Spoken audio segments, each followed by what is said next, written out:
Hello Internet, Ian Stookie here, proprietor of Mastermind Games. This time instead of a painting video, doing something a little more seasonal. October's only a few days away, so today, carving a craft store pumpkin. If this is your first time doing this, I recommend a simple design like this before moving on to something more elaborate, like this, or bad grip, or this. Now, I did all those last year, very satisfied. First thing gotta talk about is safety. We're going to be using a hot knife to do this. It's going to have electricity running through it to heat a blade. That blade can start a fire. Being cautious, being careful.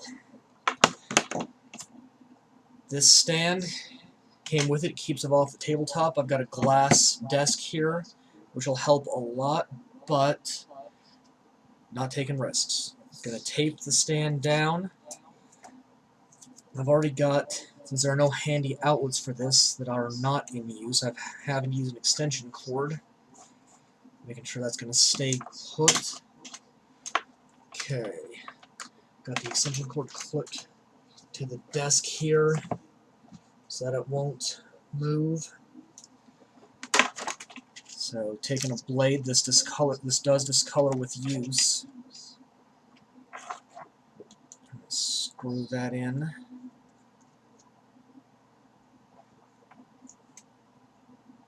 And this is very sharp, so be careful. And only now are we actually going to plug this into the extension cord. This is just going to be a little awkward. There's no getting around it.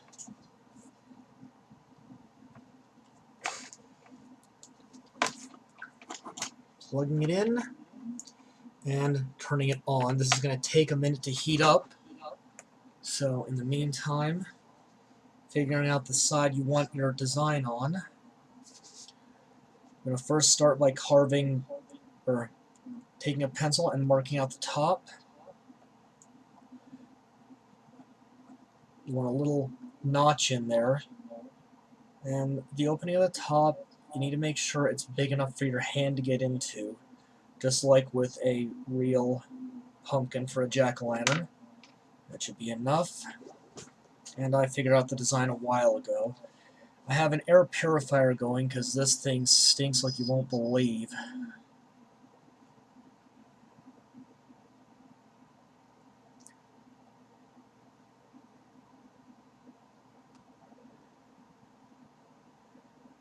And it's better to actually do this in a well-ventilated area, preferably outside, but I don't have that option because my computer is 100% immobile, and it is too windy to have the windows open right now.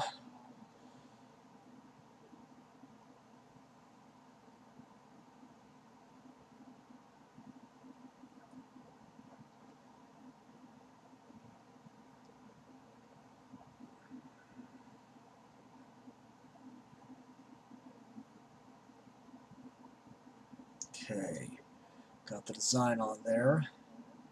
Not that you can see too well with the camera. Okay, so just hold my hand above it's got a good amount of heat going through it. So, next, gloves. These are the thickest gloves I've got. It's just another layer of protection. Gotta work safe.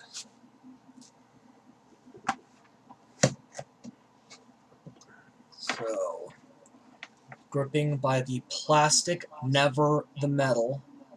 Plastic only. I'm going to start with that vent area. And this is a little awkward. Let's move the camera down so you can see a little better.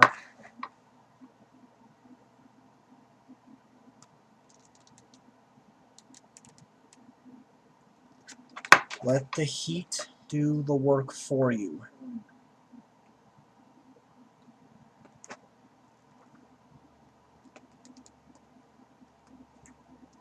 Okay.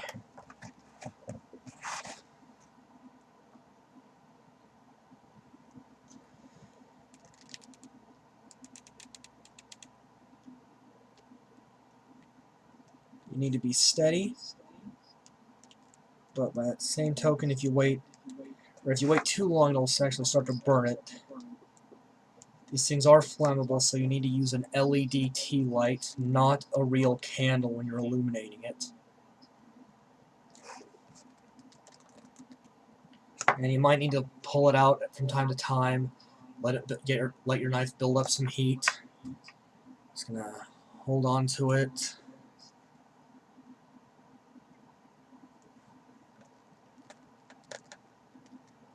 Like everything else I do on this channel, this involves patience. And just patience, that's it.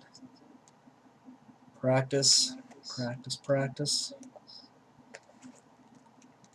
And this is going to be a moderately elaborate design, nothing too complicated, but nothing as simple as the first one I showed you.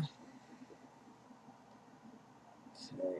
I'm just holding my arm a few inches above just to see it's hot. That you don't even need to do that per se, but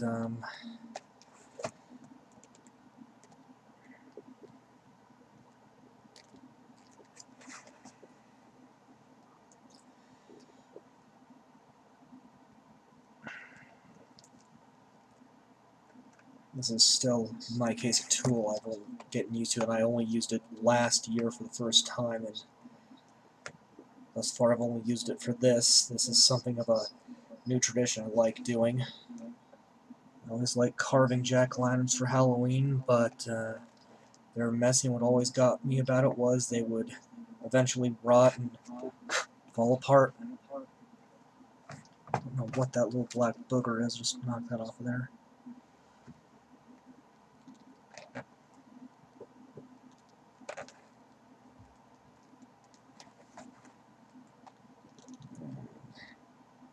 We've come full circle on the initial here. I'm just going to turn this off for a second and put it up against the little rest while I get this off of here. This can be a little tricky. Okay, I'm going to have to go around a second time, that's okay. Sometimes this takes 2 or 3 passes. So get the knife on again.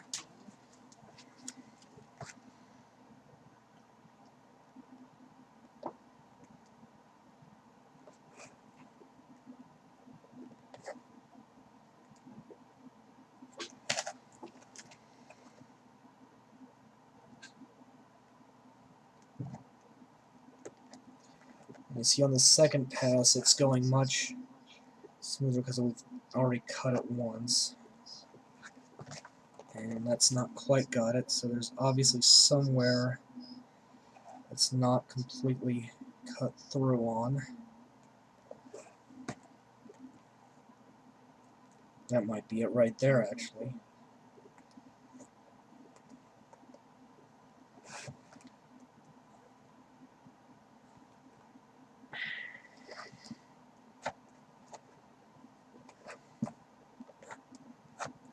Okay, I think that's got it. So we're going to turn that off again. Yeah, and this is why I need to be careful. This is weighted oddly, and that's all there is to it. So, top pops right out, just like a regular jack-o'-lantern. Made it big enough because I can get my hand in there. So, I'm just going to dump out a little bit of junk. Pull that out, and there should be... Let's see. There it is. Yeah, these had a hanging tag on it, just getting that last little bit of that off of there. Alright. Gloves on. Knife on. And again, carefully gripping by the plastic only, never the metal. That's where the heat and the electricity is going through.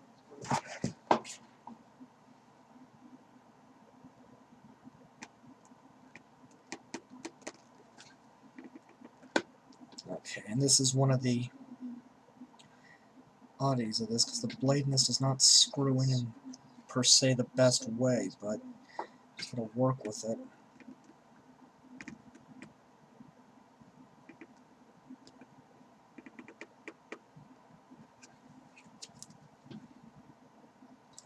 It's possible your blade could unscrew itself while you're working.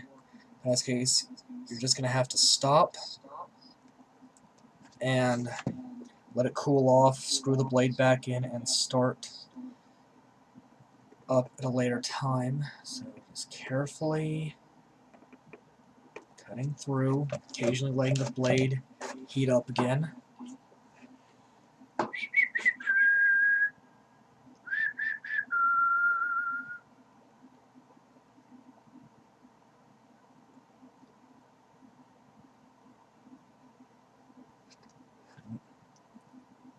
Knife slipped a little bit, but that's all you need to be careful. Heck, I've even got a fire extinguisher on hand just in case. I highly doubt I'm going to drop this thing and start a fire, but I'd rather have the fire extinguisher on hand, not need it, than need it and not have it.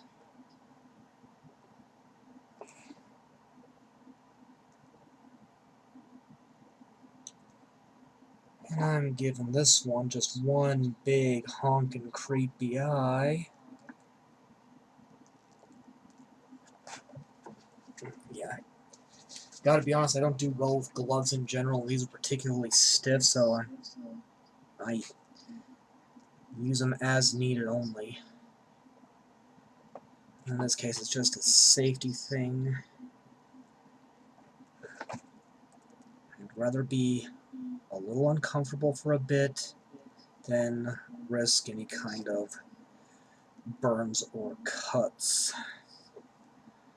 Work with a lot of reckless people at the day job. I've mentioned in some of my other videos. I've nearly gotten my arm cut open from wrist to elbow from those same reckless people hiding broken glass and other crap around. So just cutting, so like a real pumpkin, you want to cut out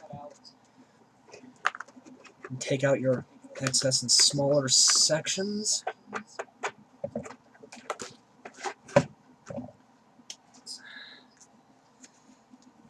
And then, how to start on this mouth? Start up here. I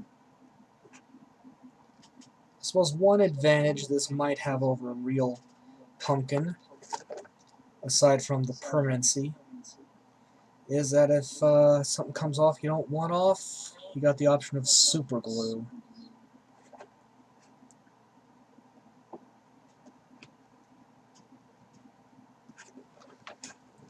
Well, that will present its own challenges.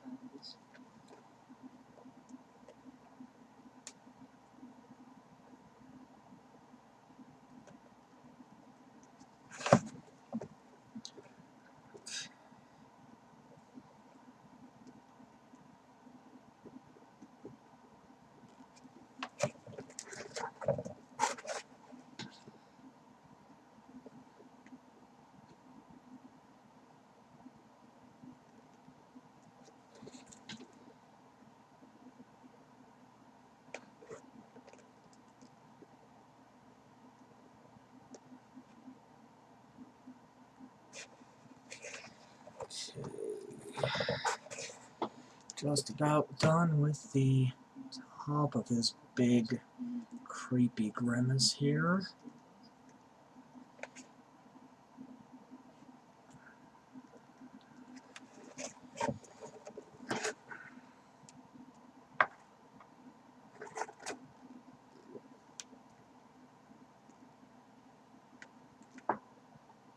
And again, using this just takes practice.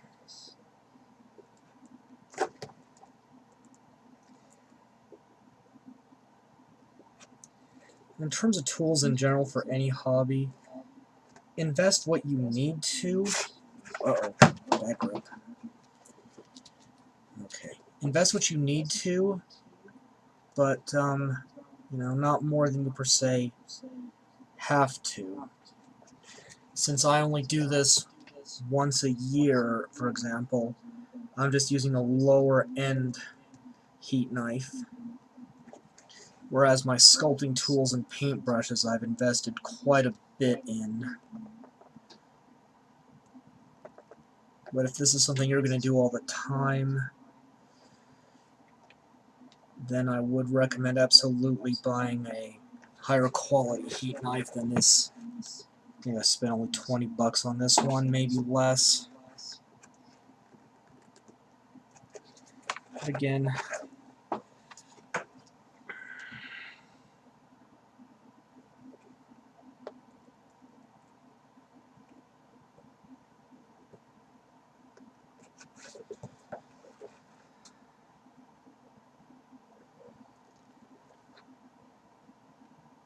I can already feel the blade getting pretty loose, so fortunately I'm just about done here.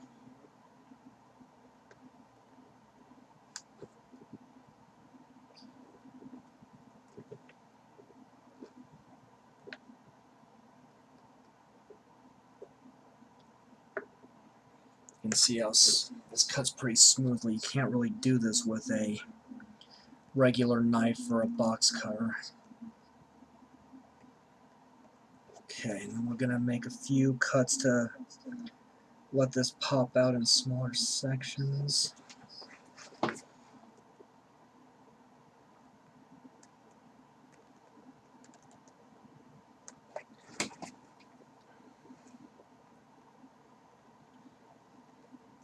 And I can feel the heat in the plastic even through the gloves, so that tells you a lot about this. And we're done with the knife, so we're going to turn it off and unplug it and let that cool completely before I even think about popping the blade out.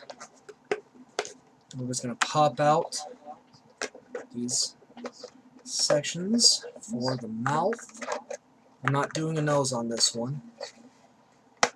Nope, there that goes, but that is it. So, straightforward and simple. Now, for actually displaying it outside, it needs to be weighed down because this is really lightweight. So, I'm going to use these big old decorative river rocks. I'd normally use a whole bag for a single pumpkin, but this one's so small, I'm just going to use 4 or 5 of the biggest ones. That's not going to work. Let's rearrange those a little bit. Alright, so that's going to weigh it down. And then I'm going to salvage, I'm going to just, don't have enough tea lights for all of them right now, I'll have to get more. But LED tea light. And that'll just go in the center. When you're lighting it up, it'll work just like a regular jack-o'-lantern. And that is that.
Happy Halloween.